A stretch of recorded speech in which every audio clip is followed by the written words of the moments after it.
আমাদের যে range officer ছিল, ওই যে এসিএফ ম্যাডাম যে আসছে, উনি রেঞ্জের চার্জে উনি ছিল, আর আমি ছিলাম, আরেকজন স্টাফ ছিল। তো হামলা হয়েছে, আমি সঠিকটা বলতে পারবো না। দেখছি বেশ কিছু লোক গেট দিয়া ঢুইকা দৌড়াইয়া, আমরা কেসি গেট লাগাবো এরকম, আমরা লাগাইতে ওরা দৌড়াইয়া আসা হামলা করলো, ভাঙচুর করলো। আমরা তেমন কিছু বুঝতে পারলাম না, শুধু খালি বললো যা 32-এর জানি কী বললো, যা ওই থাকবে না 25-এ, এরকম কিছু বললো। আমি এটা সঠিক বুঝে বলতে পারবো না, এরকম কিছু বললো আর হামতাম করলো। আর রেঞ্জ অফিসার স্যাররা আর বিট অফিসার সাহেবরা গালিগালাজ করলো আর তাদেরকে খুঁজলো, এইটুকুই আমি বলতে পারবো। আর দিকে এরকম 12টা থেকে 12:30 দিনে। আপনারা কি কাউকে চিনতে পেরেছেন? আমি 2-1 জনকে চিনতে পারি, কিন্তু নাম জানি না। না, উনি পরে আসছে, উনি অনেক পরে আসছে, যখন ভাঙচুর হওয়ার পরে উনি আসছে। লিটন, এটা আমি জানি, উনি অনেক পরে আসছে। এখানে আমাদের বিট অফিস এবং রেঞ্জ অফিস এবং আমাদের স্টাফ যে ব্রাগ, ওইগুলার সব জানলা এবং আমাদের কোকারের জিনিসপত্রগুলো ভাঙা হয়েছে, ল্যাপটপ, তারপরে কম্পিউটার, এগুলো সব নষ্ট হয়েছে। আমাদের ব্যক্তি বা স্টাফনে হামলা হয় না। একটা লোক, আমি তাকে চিনি না, আমি হয়তো দেখলে চিনবো, আমি নাম জানি না, চিনি না। উনি আমার শার্টের কালারও ধরে আমার একটা ধাক্কা দিয়ে জানলার উপরে ফেলাই দিছে, এইটুকু শুধু খালি। না, নাম সকালে চিনি না, হয়তো 2-1 জনের এরকম আমরা একটু মানে দেখলে হয়তো চিনবো, এরকম নাম আমি জানি না অনেকের। আমি আসলে ওইভাবে চিনি না, তবে আমি যেতটুকু দেখলাম তাদের আচরণ একটু উগ্র ছিল। তো সেই হিসেবে আমি বলতে পারি যে তারা দুষ্কৃতিকারী বলতে পারি। কারণ আর এরা যদি আমাকে আগে থেকে ইনফর্ম করতো, আমার মনে হয় এইটুকু আসতো না। তো যেহেতু অতর্কিতভাবে হামলা করেছেন, তো আমরা আসলে তাদেরকে দুষ্কৃতি ছাড়া আসলে আর কিছুই বলতে পারছি না। আর এখানে কি হামলা করেছেন সেটা আপনারা আসলে নিজে স্বচক্ষেই দেখেছেন। আর হামলার মধ্যে এই যে আমার অফিসের এগুলো হয়েছেন, তবে তারা আমাকে কেউই শারীরিকভাবে আহত করেননি বা শারীরিকভাবে কেউ আঘাত করেননি, এতটুকুই বলতে মানে পারছি। কি ভেঙেছে আপনার? ভেঙে পেরেছে এই যে আমার ল্যাপটপ ছিল, আমি অফিসে কাজ করছিলাম ল্যাপটপে। এই যে ল্যাপটপের এগুলো করে, ওখানে পিছনে চেয়ার আছে, আশেপাশে এই যে জানালাগুলো ভেঙেছে।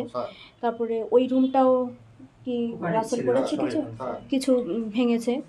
তো তারা সম্ভবত আমার গাড়িতে হামলা করে দিতে চেয়েছিল, কিন্তু স্থানীয় জনপ্রতিনিধি হয়তো তাদেরকে বাধা দিয়েছেন, সেই হিসেবেও তারা ওখান থেকে নিবৃত্ত হয়েছেন। আমার ঘরের দিকে তারা যাইতে চেয়েছিলেন, আমার বাসায় ছোট বাচ্চা কাচ্চা আছে। তো আর যারা নেতার মধ্যে ছিলেন, নেতা বলতেন যে প্রতিনিধি বলতেই পারতি আমি, আসলে তারা হয়তো বাধা দিয়েছেন, এই জন্য তারা সেখানে যাননি। আমার অফিসে এলে আমি ছিলাম আর আমার 2জন স্টাফ ছিল। এই 2জন স্টাফ ছিলেন, তারা আমাকে অফিসের কাজে সহযোগিতা করেন। আর আমার এটা হচ্ছে অফিস কাম বাসা, তো সেই তো আমার বাসায় মেহমান আছেন, আমার বোনের আছেন, তার বাচ্চা আছে। মানে আপনারা যারা হচ্ছে হামলা করেছে, তারা কি উদ্দেশ্যে হামলা করেছে আপনার এখানে? তারা শুরুতে তো আমাকে কিছুই বলেনি, এসে আমার ফরেস্টার এবং হচ্ছে রেঞ্জার সাহেবকে খুঁজছিলেন। তো তাদের সাথে আমি বারবার ঠান্ডা করার চেষ্টা করছিলাম। পরে তাদের সাথে আমি যখন কথা বললাম, তাদের বক্তব্য যে আমরা তাদের নামে কেন মামলা দিয়েছি, কেন আমরা তাদের সাথে সমন্বয় না করে এই মামলাগুলো দিয়েছি, সেটা তাদের বক্তব্য। এছাড়া হচ্ছে তারা কয়েকদিন আগে আমার এখানে রাস্তা করতে চেয়েছিলেন, কিন্তু আমি যতদূর জানতে পেরেছি এটা বনভূমির রাস্তা। তো বনভূমির জায়গায় আমি তো আসলে রাস্তা করতে দিতে পারি না, এটা আসলে আমার এখতিয়ার নেই। এটা এই জন্য আমি তাকে পরামর্শই দিয়েছিলাম যে আপনারা আমার ঊর্ধ্বতন কর্তৃপক্ষের ওখানে যান, আশা করি ওনারা একটা সুরাহা দিতে পারেন। আর আমার এটা প্রফেশনাল পিরিয়ড চলছে, তো আমি তো আসলে এইভাবে কাজ করতে পারি না। তার মানে রাস্তাটা কি ঠিকাদার এসেছিল নাকি? না, ঠিকাদার আসেননি, উনি এসেছিলেন, এই রাজেন্দ্রপুর বাজার কমিটিরই সভাপতি এসেছিলেন। নাম কি ওনার? মোহাম্মদ লিটন সম্ভবত। আর এসেছিলেন সেক্রেটারি সাহেবও এসেছিলেন, ওনারা 2জন। তো আমি আসলে বলেছিলাম ওনাদেরকে, ওইভাবে পরামর্শ দিয়েছিলাম। তো সব কিছু মিলে ওনাদের আক্রোশ ছিলেন বা স্থানীয় দুষ্কৃতিকারীও ছিলেন, তারা আসলে আমাদের কাজে হয়তো সন্তুষ্ট না, এই জন্যই তারা আমাদের উপরে এই হামলাটা চালিয়েছেন। আপনি এই বিষয়ে কোনো আইনগত ব্যবস্থা নেবেন কিনা?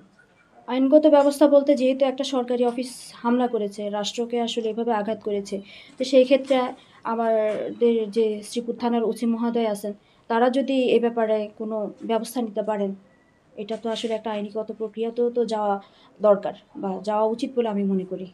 জি, থ্যাংক ইউ।